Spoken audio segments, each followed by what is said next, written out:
We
will take this side. I will only have the press and the immediate security of the president. Thank you very much. The rest, Honorable Manjali, you're most welcome.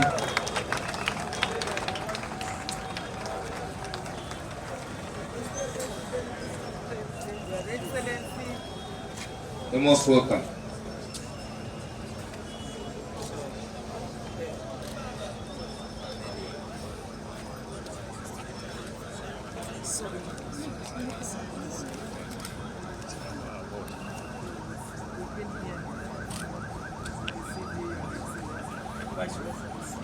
You're most welcome.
Ladies and gentlemen, all protocol observed.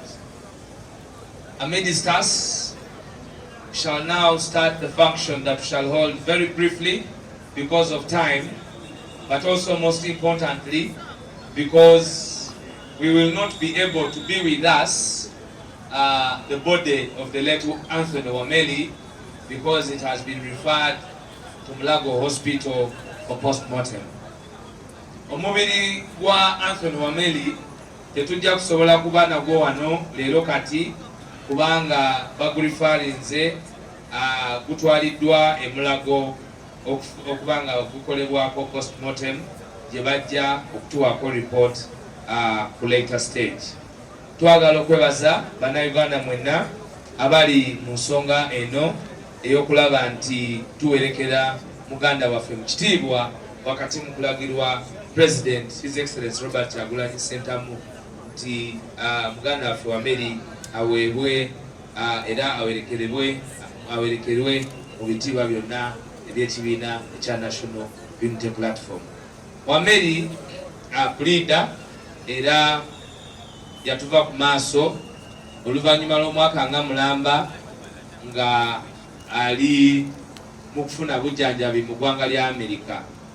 Olw'okubanga omuntu bw'aba afiiridde mitala w'amayanja essente ziba butitimbe na butitimbe era ne process ey'okumutambuza tebanga bw'ogamba nti kati ofunye emitwalo 10 n'ogula Diana netwala omuntu wabaawo emisoso n'empapula ez'enjawulo ezikwasaganyizibwa omuntu n'alyoka adda obwaba obwe. Kya bulijjo bamalayo emyezi 3 emyezi 2 nga bwe mmanyire minisita omu tetwamanya nalwe yakomawo. So si byangu naye twagala okwebaza ttiimu yaffe eya diaspora. Mwebale nnyo, mwebalire ddala, si mu kujjanjaba kwokka naye ne mu kumulabirira ne mu kubeerayo ne famire. Abantu b'omu diaspora mwenna abali wano saba mbakubira engalo ez'enjawulo olw'okubanga babeereddewo our brother Wameli.